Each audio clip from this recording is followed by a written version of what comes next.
Project 705, Lira, known in NATO terminology as the Alfa-class submarine, was one of the most radical and technologically daring submarine programs ever undertaken by the Soviet Union during the height of the Cold War.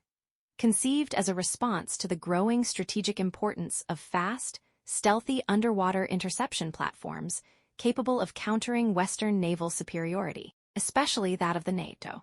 The origins of the project date back to the late 1950s, when Soviet naval doctrine began to emphasize high-speed attack submarines that could rapidly engage enemy vessels and evade countermeasures, leading to an entirely new design philosophy that broke away from conventional submarines focused on endurance and acoustic stealth,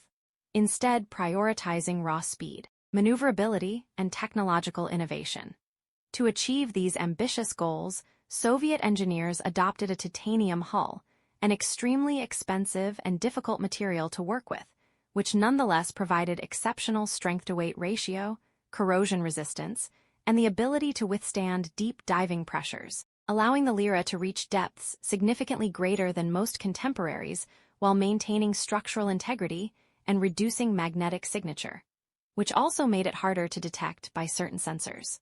One of the most extraordinary features of Project 705 was its propulsion system, centered around a compact nuclear reactor cooled by a liquid metal mixture of lead and bismuth, rather than traditional pressurized water, a choice that enabled much higher thermal efficiency and power density, allowing the submarine to accelerate incredibly quickly and reach speeds in excess of 40 knots, making it one of the fastest submarines ever built, capable of outrunning many torpedoes of its era and forcing Western navies to redesign their anti-submarine weapons to cope with such performance.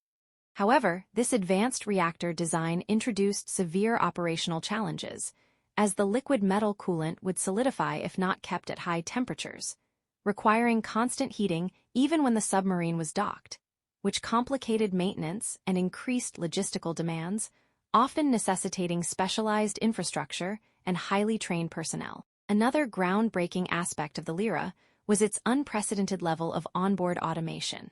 which allowed for a drastically reduced crew of roughly 30 to 35 members compared to the 7,100 typical of other nuclear attack submarines, with centralized control systems managing navigation, weapons, and engineering functions, effectively turning the vessel into a highly automated combat platform. Though this reliance on early-generation electronics also led to reliability issues and made repairs more difficult. In terms of combat capabilities, the submarine was equipped with advanced sonar systems and torpedo armaments designed for rapid engagement,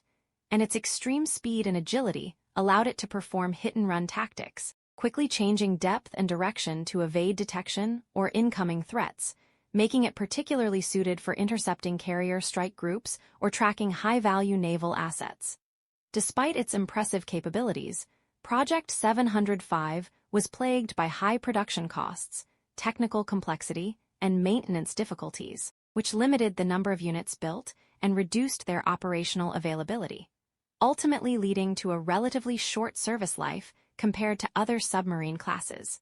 Among the most intriguing curiosities of the Lira program is the fact that the use of titanium required the Soviet Union to develop entirely new industrial processes, including specialized welding techniques performed in controlled environments,